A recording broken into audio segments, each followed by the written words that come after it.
오늘 말씀은 누가복음 19장 8절로 10절 말씀까지 봉독하겠습니다. 삭개오가 서서 주께 여짜오되 주여 보시옵소서 내 소유의 절반을 가난한 자들에게 주겠사오며 만일 네 것을 도색한 일이 있으면 4배나 갚겠나이다. 예수께서 이르시되 오늘 구원이 이 집에 이르렀으니 이 사람도 아브라함의 자손이미로다. 인자에 온 것은 잃어버린 자를 찾아 구원하려 함이니라. 아멘. 여행을 하면 물론 목적이 있습니다. 그런데 많은 유익이 있는데 그 가운데 하나는 낯선 사람들을 만나고 낯선 곳을 방문하는 겁니다. 이번에 뉴저지에서 총회를 했는데 뉴저지에도요 한인들도 많고 한국 교회도 많습니다. 우리 같이 모여서 예배드리는 또 우리와 같은 한인들이 그곳에도 많이 있고 그들도 그렇게 살아가고 있습니다. 그러니까 우리는 흔히 내가 세상을 움직인다고 생각을 하는데 그런 우리들이 그렇게 많은 거죠. 그래서 여행을 하면 이제 많은 유익을 얻게 되고 또 많은 경험을 쌓게 됩니다. 그러니까 또 다른 세상이 있다는 것 인정하게 되는 거죠. 자, 그것이 나의 삶에도 마찬가지죠. 내 개인의 삶에도 지금 우리가 이렇게 살아가고 있지만은 이와 다른 삶이 있을 수 있을까? 이렇게 살지 않고 다르게도 살 수 있을까? 다른 삶이 있을 수 있다는 거예요. 내 삶에 여행도 필요한 거죠. 여정도. 왜냐하면 지금 삶이 정말 우리가 완전하고 퍼펙트한 하나님이 원하시는 하나님의 나라의 삶인가? 우리가 그렇지 아니한 때가 많고요. 그렇지 않은 수가 더 많아요. 그래서 더 다른 세상, 다른 것을 추구하고 싶을 때가 있는데 그런데 더 나은 삶이라고 하는 것은 더 지혜로운 삶을 살아야 되겠죠. 지금보다 더 지혜로운 삶. 우리들이 바라는 것이 전부 이 세상의 것일 수 있어요. 그런데 정말 우리가 바라는, 우리가 원하는, 가고 싶은, 살고 싶은 세상이 과연 어떤 세상이냐 하는 겁니다. 어떤 매니저가 있는데 주인에게 낮은 평가를 얻었어요. 주인의 것을 허비한다는 평가를 받고서는 이제 해고하려고 그럽니다. 그랬더니 이 매니저가 생각하는 거예요. 지금까지 내가 이 일을 잘했는데 일할 때는 몰랐는데 이제 주인에게 해고당하면 내가 할 수 있는 일이 무엇일까 생각해 보니까 땅을 파자니 힘이 없고 노무자들처럼 내가 근육이 육체가 왕성한 것도 아니고 그렇다고 홈레스들처럼 아예 길거리나 앉아서 구걸해서 먹자니 체면이 말이 아니고 부끄럽고 그러니까 땅을 파자니 힘도 없고 정말 밑바닥에서 빌어먹고 살자니 체면이 용납을 안 하고 사실 이런 모습이 이런 경험이 우리의 고백일 때가 있어요.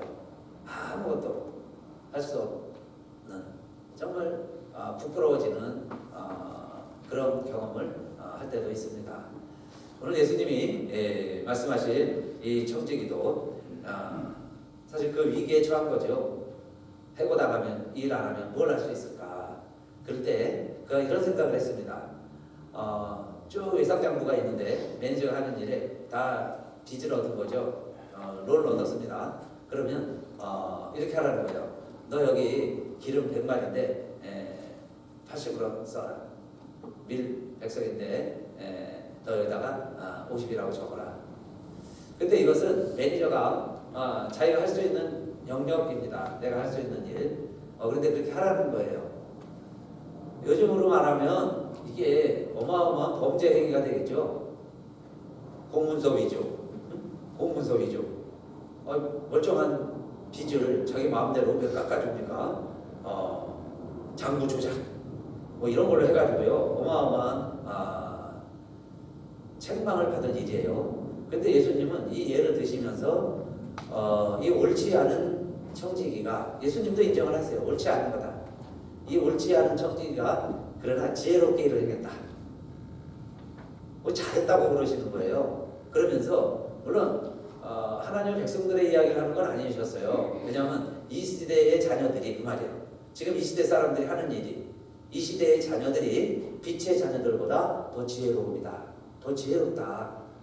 왜냐하면 그렇게 해서 친구를 사귀어 놓으면 훗날 자기가 다른 데 갔을 때 뭔가 자기에게 도움을 줄 수 있는 사람들이 될 것이다. 그렇게 생각을 하고 이렇게 행동을 했으니 예수님이 잘했다고 칭찬을 하시는 거예요. 이것은 저는 오늘 이렇게 생각하고 깨닫게 되었어요. 지금 나의 형편이 아무것도 할 수 없을 때에 그래도 뭔가 지금 또 다른 지혜로운 삶이 있다. 지혜로운 방법이 있다. 그것을 찾아봐라. 너가 지금 할 수 있는 지금 너가 할 수 있는 너만이 할 수 있는 내가 여기서 지금 할 수 있는 그 일이 있다. 시간이 있다. 그때에 내가 해야 될 일이다. 이것을 찾아서 그 일을 하면 그게 지혜로움이다. 그 이야기인데 오늘 여행을 하면서 느낀 것, 타 지역에 가도 똑같은 사람들이 같이 교회를 섬기면서 믿음 생활하면서 미국 내에서 미국 교포로 이민 세대로 살아가는 방식들이 다 있구나. 다 함께 살아가고 있구나. 그러니까 또 다른 세상이 있구나. 그 이야기죠. 그런데 예수님이 우리에게 알려주시려고 하는 그 또 다른 세상이라는 게 이겁니다. 정말 우리가 이렇게 살고 있지만 이 세상에서도 경험할 수 있고 또 멀리 비행기를 타고 몇 시간 자동차를 가지고 가보면 다른 지역에 가는데 다른 지역에 가도 그런 삶을 살아내는 사람들이 있듯이 우리가 이 세상을 살지만은 그러나 이 세상 말고도 다른 곳이 있고 다른 때가 있고 다른 세상이 있다. 이걸 일러주신 거죠. 그래서 그 잘 아시는 부자와 나사로 이야기를 이어서 하신 거예요. 대문 하나를 두고 집주인은 부자니까 매일 연락하면서 지낸다. 그러나 대문 밖에 있는 거지는 그 대문 천장이 지붕이죠. 그리고 그 집에서 나오는 음식 쓰레기가 내 양식이고 그렇게 살았다. 그런데 이 세상에서는 이 말이에요. In your lifetime이라고 그랬는데 그때는 너가 그렇게 살았을 때에는 너는 이 세상에서 좋은 것을 취하지 않았느냐. 그러나 이 거지는 그 세상에서는 다 어려움을 당했는데 고난 가운데 살았지만은 그러나 여기서는 그래요. 예수님의 비유인데 두 사람이 똑같이 죽었다. 죽음 이후에 여행이 시작되는 거죠. 그런데 이 거지는 아브라함의 품에 안겼다. 그러나 이 부자는 음부에 들어갔다. 그래서 이 아브라함의 품과 음부 사이가 이렇게 큰 구렁이 있는데 다 보이는 거예요. 그래서 서로 알고 있습니다. 누가 아브라함의 품에 안겨 있는지, 누가 저 음부에 내려가 있는지. 그런데 이 부자는 그 나사로를 향해서 내가 여기 못 살겠다. 너무 목마르다. 너무 뜨거워 죽겠다.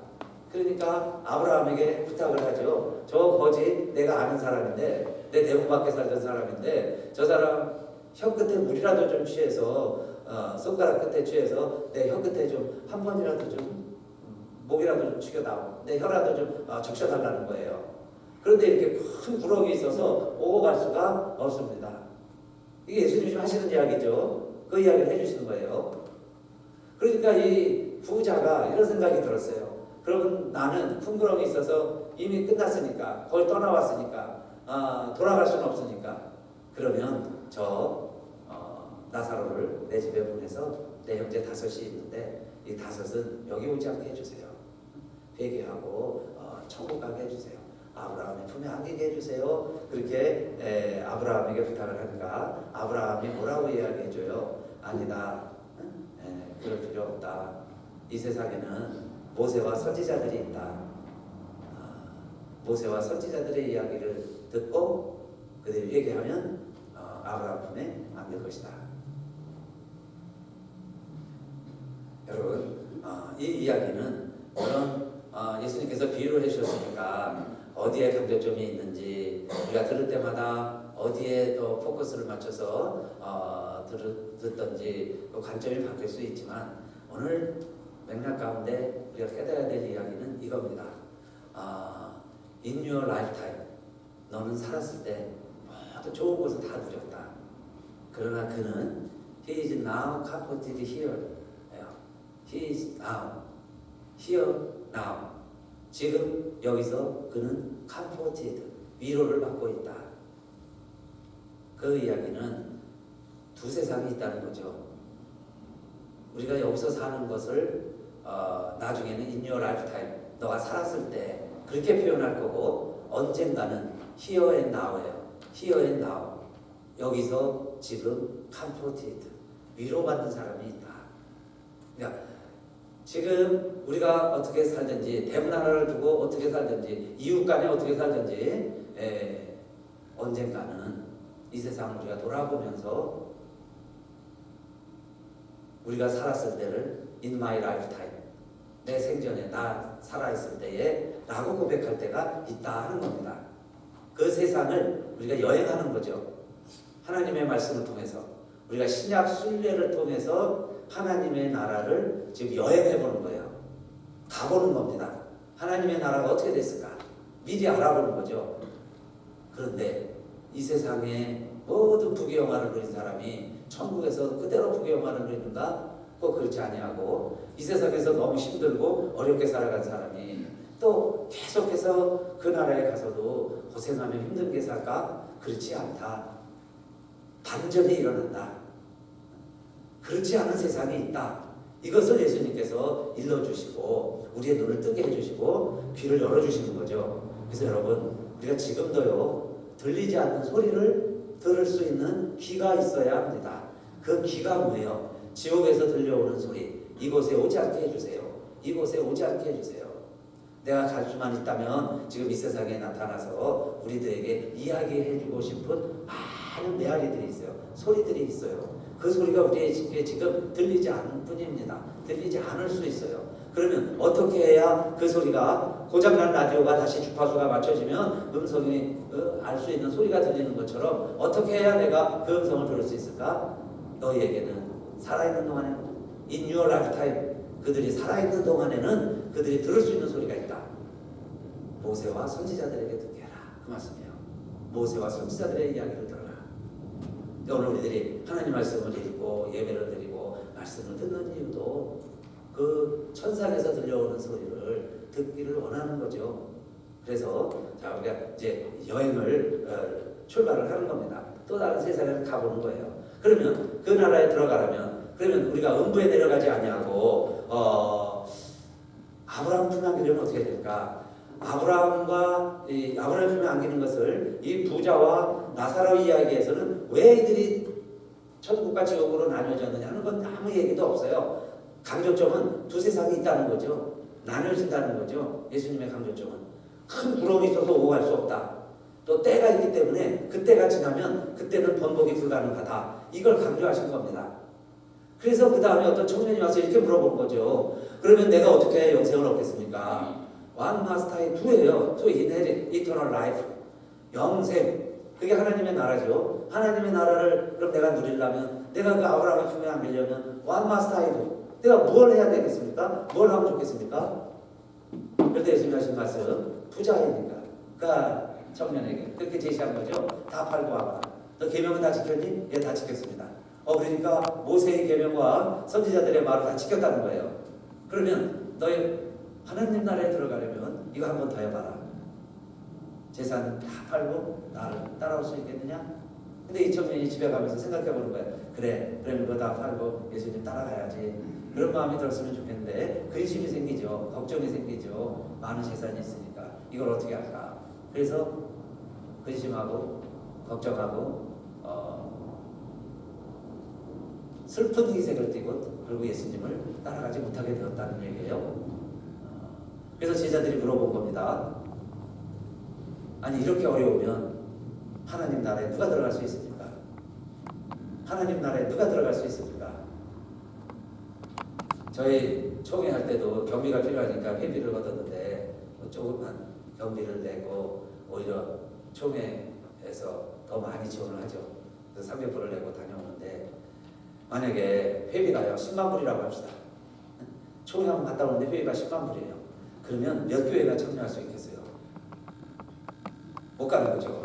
사실 300불도 부담되고 30만 있으면 안 되잖아요. 비행기표도 감당해야 되고 여러 가지 또 경비가 드는데, 사실 전 회원이 다 못 오기도 해요. 대부분은 오시지만 하나님의 나라를 다 팔고 와라. 그러면 쉽지 않다는 이야기예요. 어려운 얘기입니다. 만불만 내고 와라 그래도 못 갈 거예요. 그런데 다 팔고 와라.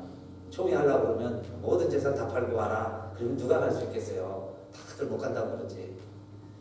전국이 그렇게 가는 나라라면 누가 갈 수 있겠습니까? 그 제자들이 물어본 거죠. 그랬더니 사람으로는 할 수 없으되 하나님으로서는 할 수 있느니라. 전국 가는 길은 우리가 노력해서 가는 게 아니다. 내가 노력하고 힘써서 가는 게 아니고 하나님으로서는 할 수 있는 일이니라. 하나님을 만나야 된다. 하나님이 보내주시는 나라다. 하나님이 이루는 나라다. 그걸 예수님이 두 번째로 왜 가르쳐주시는 거예요. 내가 노력해서 가는 게 아니고 하나님이 이루시는 나라. 그래서 하나님 만난 사람이 경험하는 나라. 그게 하나님의 나라다. 하나님으로서는 할 수 있느니라. 우리가 할 수 없는데 하나님이 하시는 일 많지요. 제가 뉴저지에 있을 때는 내 몸이 제가 여기에 있을 수가 없어요. 사람이니까. 어떻게 양쪽에 다 있습니까? 제가 한국에 있을 때 했던 일들, 한국에 있었으면 제가 여기 없죠. 20년 전에, 30년 전에, 250년 전에 독립운동을 미국 독립선언을 하죠. 그때 살았던 분들 지금 없어요. 다 묘비 하나 있겠죠. 우리가 그 시대를 거슬러 가서 살 수도 없고 그분들이 지금까지 살 수도 없어요. 그런데 여러분, 우리가 지금 살아내고 있는 거죠. 지금 함께 이렇게 살아가고 있습니다. 독립된 미국에서 살아가고 있어요. 사람이 할 수 없는 것을 하나님이 하신다. 그거의 최고 절정은 십자가 사건이죠. 자기 아들을, 그것도 하나밖에 없는 아들을 사람들을 위해서 내어주는 것, 그것도 그냥 살아서 어떻게 양자로 보내서 그 집안의 성을 따르게 하는 것 정도가 아니에요. 그냥 죽이는 것, 재물이 되는 것, 그것도 비참하게 나무에 달린 자마다 저주를 받은 자라고 그랬는데 그 율법에 의하면 세상의 저주를 다 받고 돌아가는 길이, 죽는 길이 십자가의 길인데 그 길을 가게 한 것이 하나님이 하신 일이에요. 이것은요, 사람이 흉내낼 수 없는 일입니다. 사람이 한 일이 아니에요. 그렇기 때문에 십자가는 온전한 구원이죠. 온전한 구원 이루시는 길, 그 십자가의 길을 이야기하시는 겁니다. 그래서 예수님이 계속 사람이 할 수 없는 것이다. 사람은 바라기 힘들다. 돈이 많으면 못한다. 권세자들 못한다. 지식이 있는 바리새인들 못한다. 명예가 있는 사두개인들 못하지 않느냐. 이러면서 계속 예수님이 하시는 말씀이 이 내용이죠. 사람이 할 수 없는 일을 하나님이 하신 것이다. 하나님으로서는 할 수 있다. 그러면 오늘날도 마찬가지예요. 우리가 하나님 나라를 여행하는 건요, 이 세상은 비행기표 사고요, 싼 회비 내고, 가방 싸가지고 짐 싸고 가면 참여할 수 있습니다. 그런데 진정한 하나님의 나라는 하나님이 행하시는 일이고 하나님만이 참여하게 하시는 거예요. 그래서 청함을 받은 자는 많되 택함을 입은 자는 적보다. 정말 그 나라 문이 열려